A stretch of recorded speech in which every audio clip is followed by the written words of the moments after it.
Horses that fall through trailer floors do so for two reasons. First, lack of maintenance. That causes the wooden floor to rot or the steel to rust or the aluminum to corrode.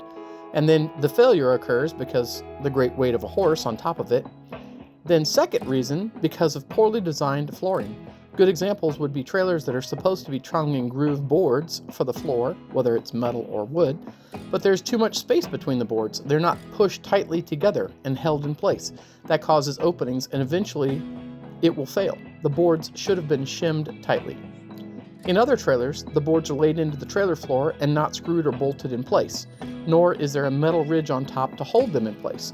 They literally just lay there with somebody hoping the weight of the board and the horse is going to keep them in place. Obviously, sometimes this doesn't work. The horse falls through the cracks when a board jumps out of place going over a bump, etc. Rubber mats on top assist with keeping the boards in place, but the real solution is to screw or bolt the boards in correctly.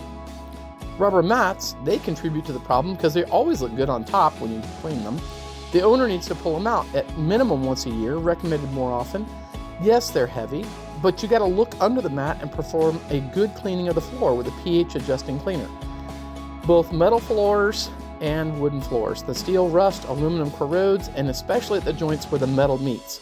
Wooden floors might be okay, but the steel frame holding it up might have rusted due to salt, corrosion, etc. We always recommend to people to get under the trailer and look at the wiring, the brakes, the flooring from the business end, which is under the trailer. I don't care what it looks like on top. This image shows the underside of my 2-horse forward-facing trailer that had its 14-year-old boards replaced. That was a COVID project.